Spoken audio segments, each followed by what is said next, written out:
এই হলো থানসা।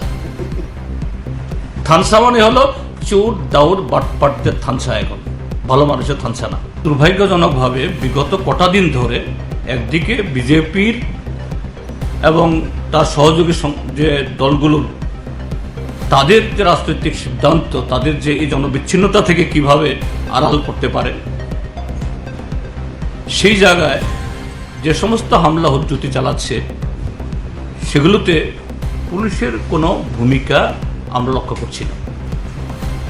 এ রাজ্যে শুরু থেকেই বিজেপি সরকার আসার পর উপরতলার কিছু এরকম অফিসার যাদের মেরুদণ্ডটা হীনতার জন্য এবং শাসকদল নেতৃত্বের সাথে যোগ সাজসের জন্য গোটা পুলিশ বাহিনী, তার মধ্যে এখন কোনো শৃঙ্খলা নেই, তার কোনো মরাল নেই। এটা বিজেপির ক্ষেত্রেতেও এবং ত্রিপুরা মথার ক্ষেত্রেতেও। তার সাথে হলো যে প্রশাসনের সর্বস্তরে দুর্নীতি, স্বজন পোষণ, বলা যেতে পারে এটা মাফিয়ারাই কন্ট্রোল করছে প্রায় সব দপ্তর। এই হলো থানসা। থানসা মানে হলো চোর দাউর বাটপাটদের থানসা। এখন ভালো মানুষের থানসা না। হ্যাঁ, ভালো মানুষ এতে মাথাতে নেই, কথা বলছি না। এরা সরল সিধা মানুষ, তারা সত্যি এদেরকে বিশ্বাস করে, আর সেই বিশ্বাসের ঘরে আগুন লাগিয়ে এদেরকে ঠকাচ্ছে। আপনি গতকাল দেখেছেন খুমলুঙে কিভাবে পেনশন হোল্ডাররা 19 মাস পেনশন পায় না, অথচ আমাদের টাকায় লন্ডন ঘুরে বেড়ায়, আমাদের টাকায় দিল্লি হিল্লি করে, আর আমাদের পেনশন নাই। এর বলেছেন আমাদেরকে বিষ কেনার জন্য 1000 টাকা করে দিন।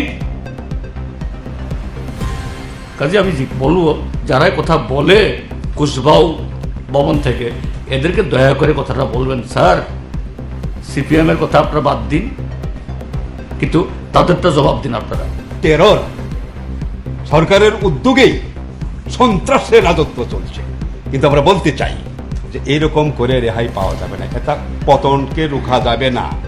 পতন শুরু হয়েছে, মথার মধ্যেও জনবিচ্ছিন্নতা, জনসমর্থন হারানো শুরু হয়েছে, এবং বিজেপির মধ্যে তো আগেই শুরু হয়েছে। মথার মধ্যে আমরা লক্ষ্য করছি কি প্রচণ্ড তাদের মধ্যে এই অন্তকুণ্ডল, কে কতটুকু ক্ষমতার অধিকারী হবে, কে কতটুকু লুণ্ঠন করবে, ভাগ বাটোয়ারা নিয়ে এটা চলছে। এবং আজকের যে টাকার জলার যে প্রোগ্রাম আমাদের, সেখানেও এটা স্পষ্ট।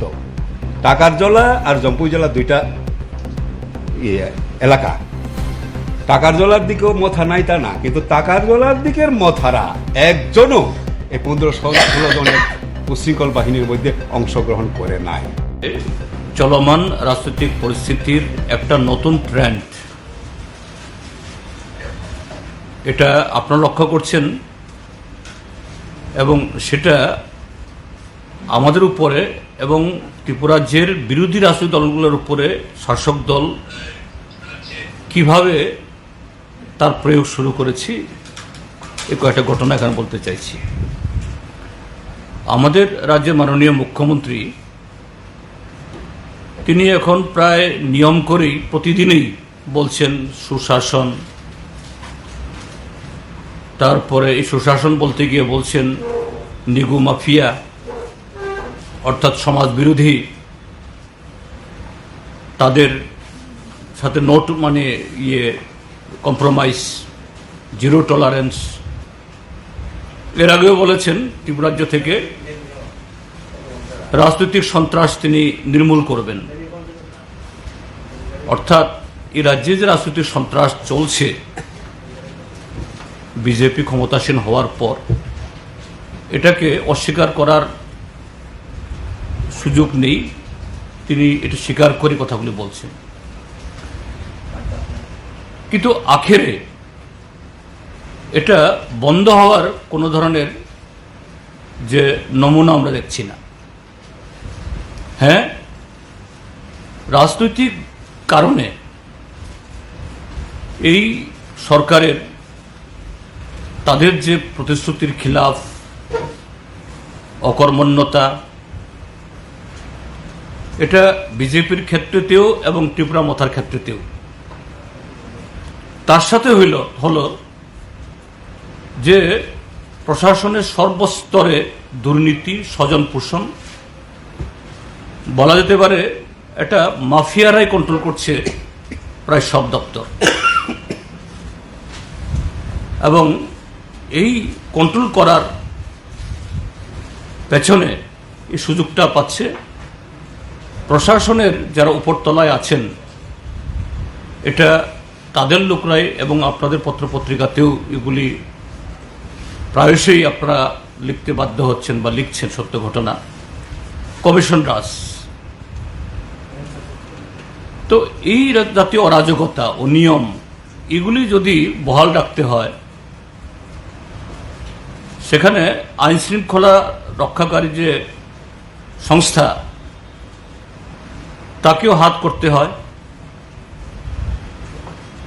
এ রাজ্যে শুরু থেকেই বিজেপি সরকার আসার পর উপরতলার কিছু এরকম অফিসার যাদের মেরুদণ্ডটা হীনতার জন্য এবং শাসকদল নেতৃত্বের সাথে যোগ সাজসের জন্য গোটা পুলিশ বাহিনী, তার মধ্যে এখন কোনো শৃঙ্খলা নেই, তার কোনো মরাল নেই। পরপর 3 জন ডিজি পরিবর্তন হয়েছে, এখন নতুন ডিজি দায়িত্বভার নিয়েছেন। যেহেতু এই রাজ্যে প্রশাসনের সাথে যুক্ত ছিলাম, এই অফিসারদের শহর সম্পর্কে আমাদের কম বেশি জানা আছে। অপেক্ষাকৃতভাবে তার ভূমিকা এটা ভালো হবে, আমাদের এটা আশা ছিল। এটা স্বাভাবিক, এই না যে আমাদের প্রতি কোনো ধরনের বাড়তি ফেভার করবেন তা নয়, যে অন্তত নিরপেক্ষভাবে সাংবিধানিক দায়িত্ব পালন করবেন। এবং এখনো আমাদের সে আস্থা আছে। কিন্তু দুর্ভাগ্যজনকভাবে বিগত কটা দিন ধরে একদিকে বিজেপির এবং তার সহযোগী যে দলগুলোর, তাদের যে রাজনৈতিক সিদ্ধান্ত, তাদের যে এই জনবিচ্ছিন্নতা থেকে কিভাবে আড়াল করতে পারে, সেই জায়গায় যে সমস্ত হামলা হুজ্জুতি চালাচ্ছে, সেগুলোতে পুলিশের কোনো ভূমিকা আমরা লক্ষ্য করছি না। আমি বিগত 1 বছর আগের, 6 মাস আগের, 3 মাস আগের ঘটনা বলবো না, আমি শুধু এই কটা দিনের কথা বলবো। গত 17 তারিখ, তার বিশদ বিবরণ কমরেড মানিক দে বলবেন, আজকে আমরা গেছিলাম দেখতে। দিন দুপুরে কিভাবে প্রায় 100 খানেক পুলিশের সামনে, প্রায় আধা ডজন অফিসারদের সামনে আমাদের সিপিআইএম অফিস ঘেরাউট হলো, সম্পত্তির ক্ষতি হলো, এবং সেখান থেকে গিয়ে এই বাহিনী একবারই লুট করলো। তারপর এই বিশাল করে, তারপর গত 22 তারিখ, তার আগেও যে জিরানিয়াতে আমাদের সমর্থকরা কিছু তারা এসেছেন এখানে কর্মসূচি রূপায়ণ করতে, অংশগ্রহণ করতে। একজন লোকাল সেক্রেটারি, তার বাড়িতে চড়াও হলো, মারধর করলো, যথারীতি পুলিশের কোনো অ্যাকশন নেই। তারপর এই গত 22 তারিখ, মানে গতকাল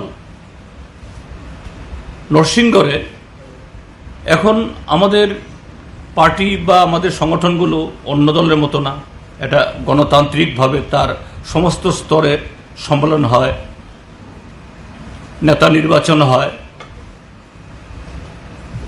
তারা অংশগ্রহণ করছেন। খেত মজুর ইউনিয়ন, সিআইটিইউ, নারী সমিতি, কৃষক সভা। কেন তারা এই সমস্ত কর্মসূচিতে গেছেন? নরসিংগড়ে এরকম আক্রমণ হয়েছে খেত মজুর নেতার উপরে। গতকাল এই ইয়েতে যোগেন্দ্রনগরে, বিদ্যাসাগর বলুন না, বিদ্যাসাগর বাজার, এখানে রাত্রেবেলা গিয়ে এরকম একজন কর্মী অসুস্থ হয়েছেন, দেখতে গেছেন। কেন গেল সেখানে? গত পরশু, হ্যাঁ, কেন গেল? মহিলারা গিয়ে চড়া হচ্ছেন। তো পাড়া প্রতিবেশীরা গিয়ে এসছেন, সবাই আমাদের সমর্থক তারা না।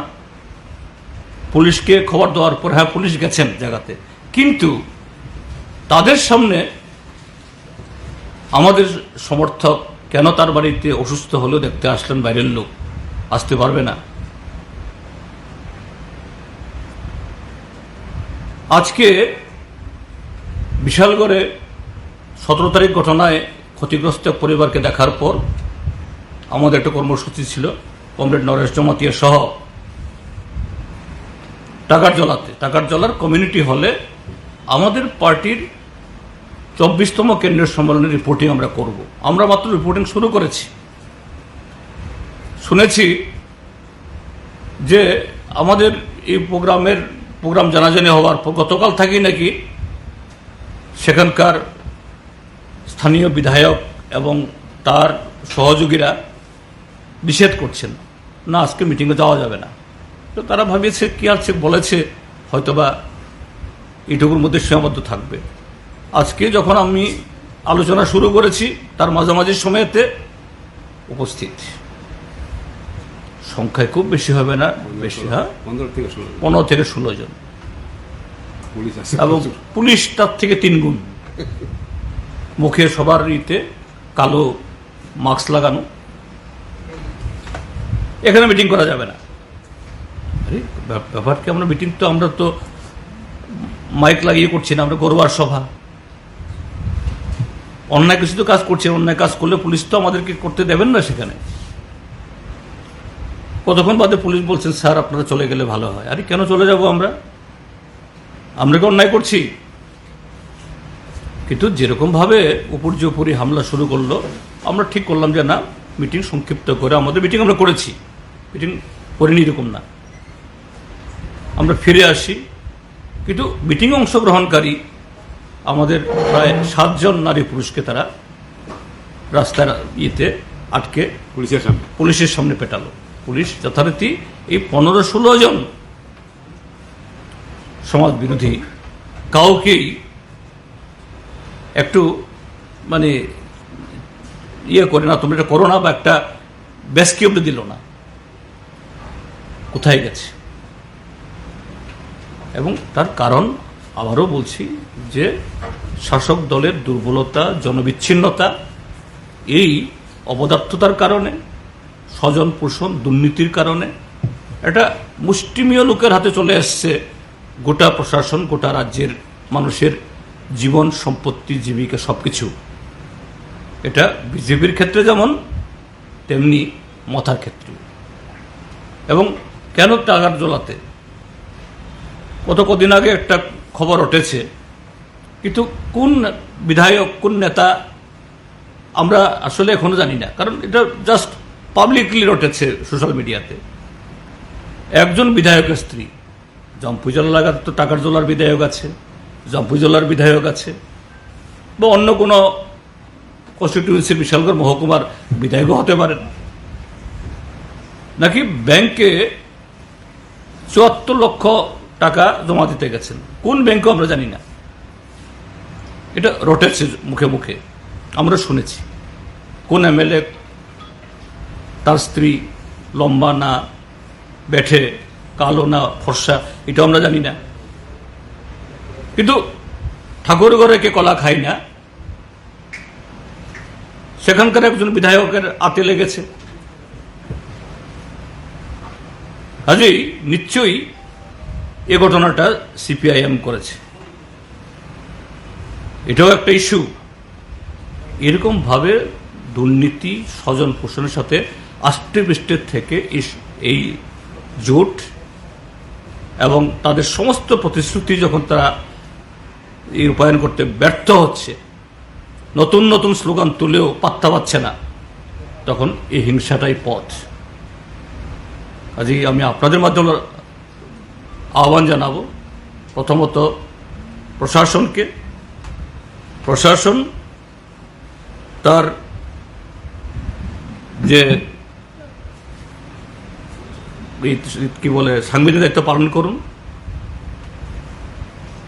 আর শাসক দলকে অনুরোধ করব এইভাবে যদি গণতান্ত্রিক ব্যবস্থার জবনিকা কাটাতে চান, তার শিকার শুধু বিরোধী দল সিপিআইএম, কংগ্রেস বা অন্যরা হবে না, তার শিকার আপনারাও হবেন।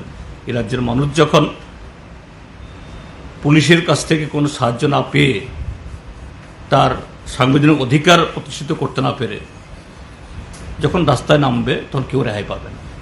এটাই হলো, এটা বলার জন্য আজকে আপনাদের রেখেছি। বাকি একটু যুক্ত করে বলুন। একটা বিষয়, এই যে হামলা উদ্যোগের কথাগুলো আপনি বললেন এতক্ষণ, এই বিষয়টা নিয়ে আপনি মুখ্যমন্ত্রীকে কোনো চিঠি বা ফোন করা বা পুলিশের মহানির্দেশকের কাছে কোনো এই বিষয়গুলো নিয়ে কথা? মহানির্দেশকের সাথে তো প্রায় 2 দিন বাদে বাদেই কথা হচ্ছে। আমি গতকালও কথা বলেছি। গতকাল ধনকর সাহেবকে, ধনকর সাহেব, যে আমি আশা করেছিলাম যে আপনি এসে একটা শক্ত ভূমিকা নেবেন, আমাদের ফেভার না। আমি উল্লেখ করেছি এই বিশালগড়ের কথা, যোগেন্দ্রনগরে যে রাত্রেবেলা রাত 12টায় এক মহিলার পা ভেঙে দিয়েছে, নৃশংসভাবে পিটিয়েছে আরো একজন মহিলাকেও। তারপরে এই নরসিংহের ঘটনাও তিনি ডিফেন্ড করেননি। স্যার, আমি দেখছি। কাজে আর আপনাদের মাধ্যমে বলা তো মুখ্যমন্ত্রীর কাছে বলা, কারণ মুখ্যমন্ত্রী আমাদের বক্তব্য শুনেন দেখেই তো বলেন যে না, এগুলো করতে দেব না। আমি এই কি বলে নিগু মাফিয়াকে, তাদের সাথে কোনো রকমের টলারেন্স নেই।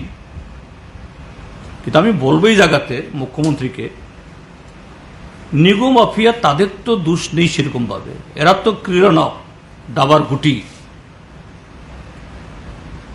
দাবার গুটি কাকে রক্ষা করার জন্য চলে? রাজা মন্ত্রী। কাজে তার যে সেন্টার পয়েন্ট, তাদেরকে যদি কন্ট্রোল না করা হয়, তারা যদি সংযত না হন, গুটি কি করবে? তো বললাম তো, ল অ্যান্ড অর্ডার ভালো করতে গেলে পরে তার ডাইনে বামে যারা বসেন তাদেরকে সংযত করুন। সারা যে মানুষ দেখছে। কাজেই ওনার বক্তব্য তিনি বলে যাচ্ছেন, কিন্তু কেউ সে বক্তব্য গ্রহণ করছে না।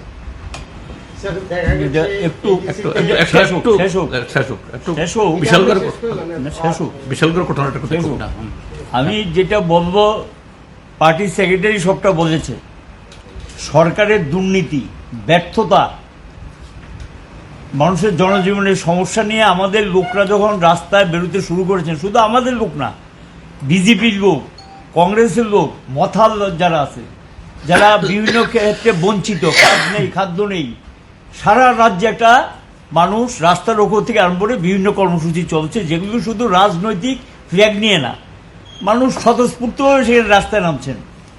এটার থেকে আমার মনে হয় শাসক দল আতঙ্কিত, এবং এরা এই কারণে কোনো কর্মসূচি করতে দেবে না। এই ধরনের অবস্থা জিরানিয়া এলাকায় এমনিতে কোনো কাজ করতে দেয় না।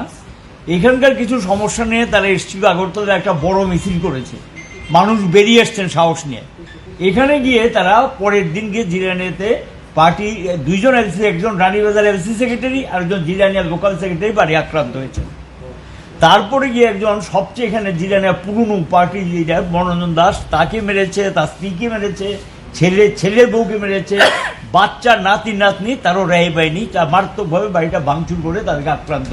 প্রতিটি ঘটনা থানার নাকের ডোগায়, একদম থানা থেকে 200 মিটার 250 মিটারের মধ্যে ঘটনা ঘটেছে, পুলিশ সেখানে নির্বিকার।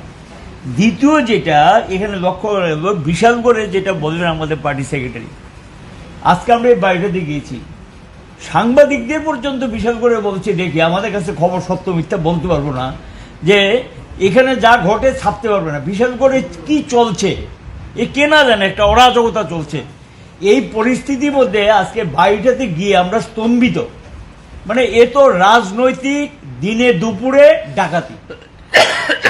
একদম গিয়ে সেখানে ঢুকলেন বাড়িটাতে, প্রথম কয়েক রাউন্ড গুলি করেছেন উপরে, তাদের বক্তব্য, এবং সেই অনুযায়ী বাড়ির লোকরা স্টেটমেন্ট দিলেন বেলা 3টার সময়। ঢুকে বাড়িটা কোনো কিছু রাখেনি, তারপর গাড়ি ভর্তি করে সমস্ত জিনিস তুলে নিয়ে এসছেন, স্বর্ণালঙ্কার থেকে শুরু করে সমস্ত জিনিস যা প্রয়োজনীয় সামগ্রী তুলে নিয়ে এসছেন, জুতা পর্যন্ত। এবং এই বাড়ির শিক্ষিকা মহিলা যাদেরকে পড়িয়েছেন তিনি, এই মহিলা বাধা দিতে গিয়ে উনি আক্রান্ত হয়েছেন, ওনাকেও শারীরিকভাবে সেখানে নির্যাতন করা হয়েছে।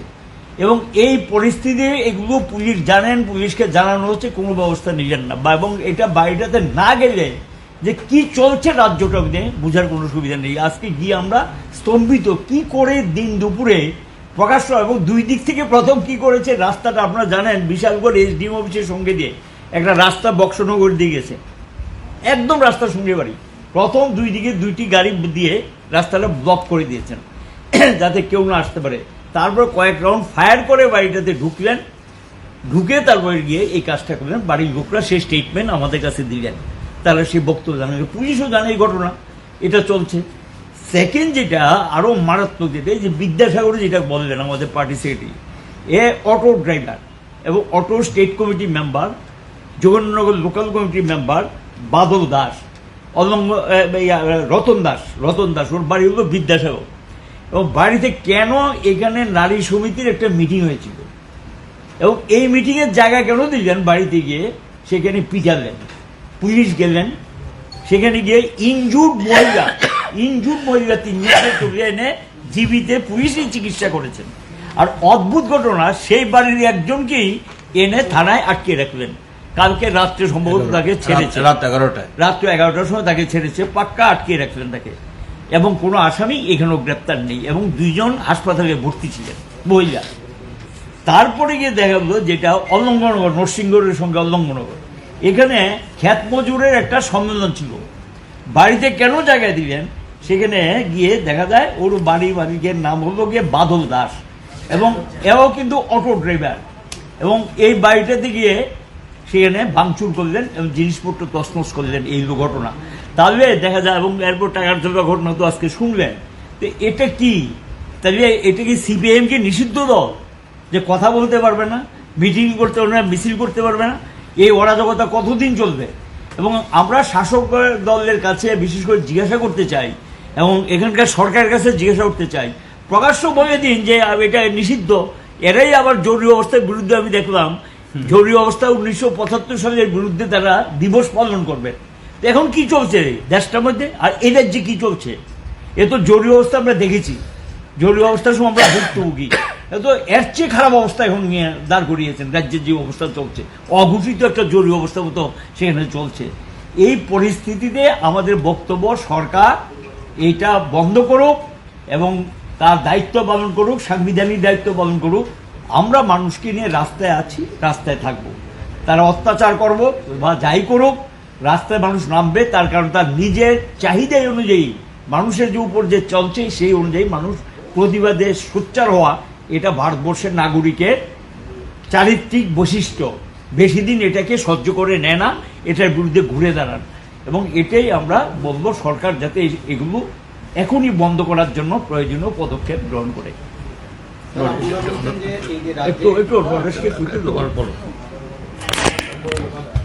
আমি আজকে আমাদের যে প্রোগ্রাম টাকার জলাতে ছিল সে সম্পর্কে একটু বলতে চাইছি। আমাদের প্রোগ্রামটা ছিল 24তম পার্টি কংগ্রেস, যেটা মাদুরাইতে জুন মাসের 2 তারিখ থেকে 6 তারিখ এপ্রিলের অনুষ্ঠিত হয়েছিল। তার রিপোর্টিং শতাধিক পার্টি কমরেড সেখানে উপস্থিত হন, এবং এই কর্মসূচি শুরু হয় প্রথমে আমাদের যে পলিট ব্যুরোতে আমাদের রাজ্য সেক্রেটারি নির্বাচিত হয়েছেন। পলিট ব্যুরোতে নির্বাচিত হওয়ার পর প্রথম টাকারজলায় সফর, সেই কারণে টাকারজলার কমরেডরা পুষ্পস্তবক এবং ফুলের তোড়া এবং রিসা দিয়ে বরণ করেন। তারপর যথারীতি আমরা কর্মসূচি শুরু করি। প্রথমে কিছুক্ষণ আমি আমার যা দেখলাম পার্টি কংগ্রেসে মাদুরাইতে সেটা বলি, এবং তারপরে মূল রিপোর্টটা আমাদের পলিট ব্যুরো সদস্য কমরেড জিতেন দা রিপোর্ট করতে শুরু করেন। রিপোর্ট প্রায় শেষের দিকে, সেই সময় 15 থেকে 16 জন তীব্রামথার উশৃঙ্খল কর্মীরা এসে আমাদের এই কমিউনিটি হলে ডিল পাটকেল ইট পাথর মারতে শুরু করে আর কি। আমরা যখন গেলাম তখনই লক্ষ্য করলাম প্রচুর পুলিশ, প্রায় আমার চোখের সামনেই 30-40 জন তো আছেই, হ্যাঁ, আর থানাতে নাকি অতিরিক্ত ফৌজ আছে, পুলিশ এবং টিএসআর, সিআরপিএফ।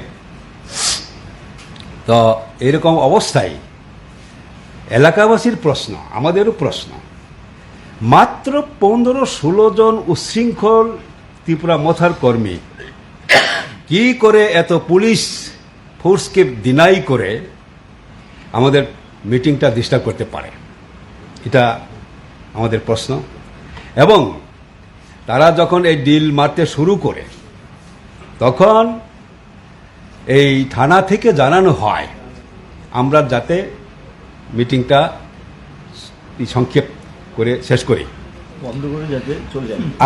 আমাদের প্রশ্ন হলো 15-16 জন উচ্ছৃঙ্খল যুবককে হঠাৎ ব্যর্থ এত বড় পুলিশ বাহিনী, উল্টা আমরা শতাধিক যে মিটিংয়ে আছি, আমরা যদি প্রতিরোধ করা যায়, কিন্তু আমরা পুলিশের যা ভূমিকা সেটা লক্ষ্য করে বুঝলাম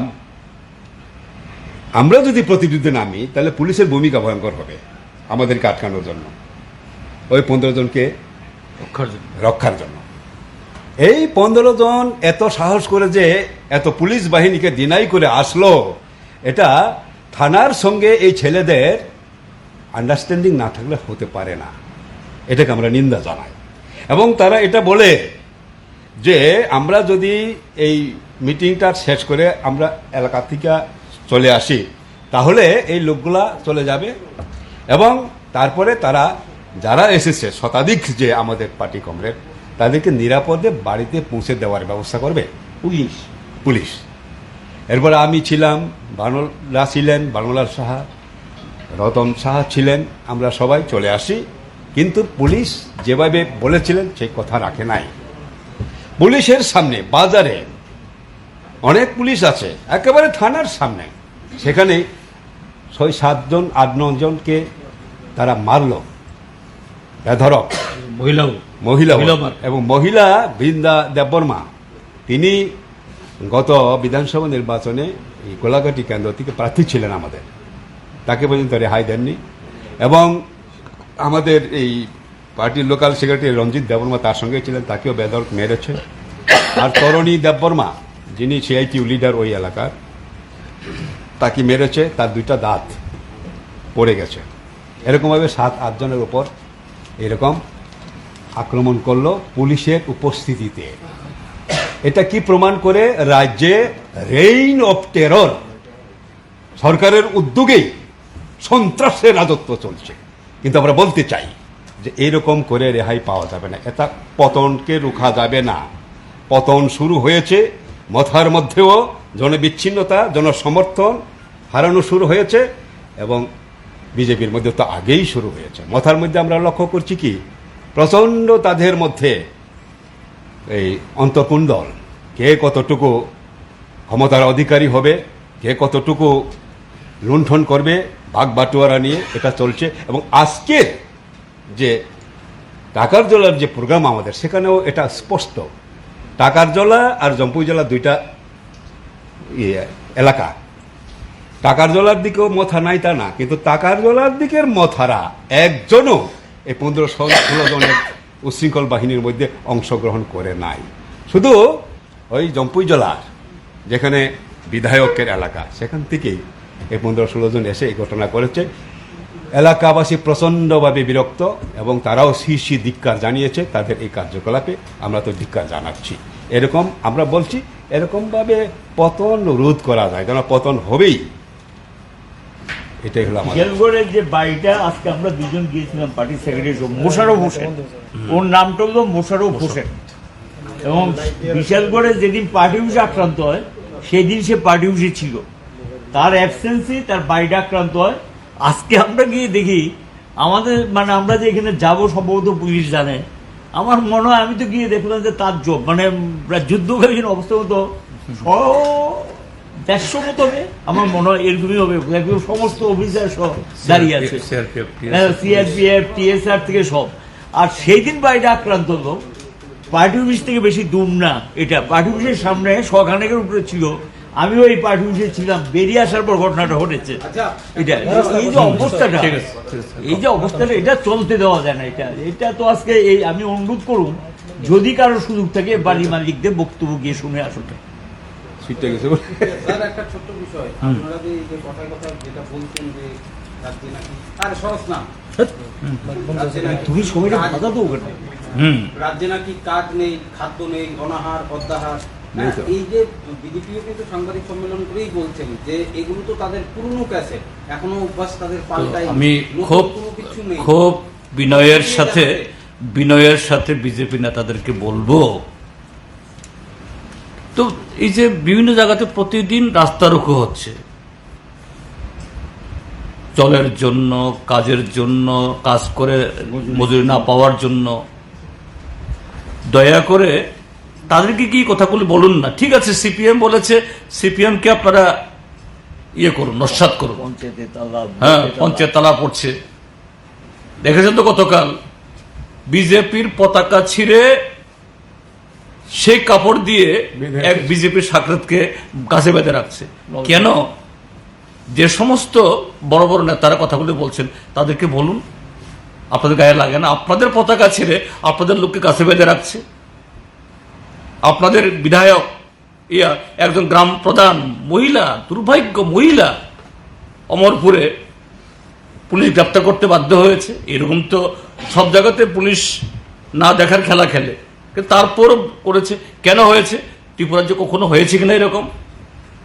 আসলে বিজেপির সুশাসনটা আসলে এটা হলো কুশাসন। আর আজকে টাকার দোলাতে যাওয়া হয়েছে ত্রিপুরামথার থানসা, এ হলো থানসা। থানসা মানে হলো চোর দাউর বাটপাটদের থানসা। এখন ভালো মানুষের থানসা না। হ্যাঁ, ভালো মানুষ এতে মাথাতে নেই, কথা বলছি না। এরা সরল সিধা মানুষ, তারা সত্যি এদেরকে বিশ্বাস করে, আর সেই বিশ্বাসের ঘরে আগুন লাগিয়ে এদেরকে ঠকাচ্ছে। আপনারা গতকাল দেখেছেন খুমলুঙে কিভাবে পেনশন হোল্ডাররা 19 মাস পেনশন পায় না, অথচ আমাদের টাকায় লন্ডন ঘুরে বেড়ায়, আমাদের টাকায় দিল্লি হিল্লি করে, আর আমাদের পেনশন নাই। এর বলেছেন আমাদেরকে 20 কেনার জন্য 1000 টাকা করে দিন। কাজে আমি বলবো, যারা কথা বলে কুশবাউ ভবন থেকে, এদেরকে দয়া করে কথাটা বলবেন, স্যার সিপিএম এর কথা আপনারা বাদ দিন, কিন্তু তাদেরটা জবাব দিন। আপনারা 20 কেনার কথা বলছে, তাদের জবাব দেখুন। আক্রমণ হচ্ছে, পুলিশি ভূমিকা নিয়ে আপনার খুব হচ্ছে, এই পরিস্থিতি সামনে রেখে আগামী সংগঠনকে কিভাবে মজবুত করবে এবং এডিসি এলাকা নিয়ে কিভাবে সংগঠনটা আরো সংগঠন বাড়াবে? আমাদের তো এই যে শুনেছেন আপনারা, নারাজ যতই হোক আমরা রাস্তায় আছি। মানুষের যখন পিঠ যখন দেওয়ালে ঠেকে যায়, পেছনে নেই, তখন তার প্রতিরোধ কি হবে? পৃথিবীতে বহু দেশে, আমাদের দেশেও এগুলি হয়েছে, ত্রিপুরাতে হবে। কোনো অত্যাচারী থাকতে পারে না। 1993-এ বামফ্রন্ট আবার ফিরে আসলো কি করে? বিপুল সংখ্যক বিধায়ক নিয়ে কি করে ফিরে আসলো? 1975-এ 50 বছর আগে যে জরুরি অবস্থা জারি হয়েছিল, আভ্যন্তরীণ জরুরি অবস্থা, কিভাবে মানুষ আবার উঠে আসলো? এগুলি হবে, এই ত্রিপুরাতে হবে। নরেশ বলেছে এদের শেষের শুরু হয়ে গেছে, এই জন্যই এত মরিয়া। ওই কিছু নপুংসক পুলিশ অফিসার দিয়ে এদের রক্ষা করতে পারবে না তারা। কাজেই এটাই আমরা গণতন্ত্রকে মানি, সংবিধানকে শ্রদ্ধা করি। কাজেই সেই জায়গা থেকে আমরা বলছি যে সরকার সংযত হন। আমরা তো বলছি আগামী 2.5 বছর তোমাদের কাজ করার সাংবিধানিক অধিকার আছে। হ্যাঁ, 2.5 বছর থাকুন, কিন্তু সংবিধান এবং প্রতিশ্রুতি মেনে থাকুন। ঠিক আছে।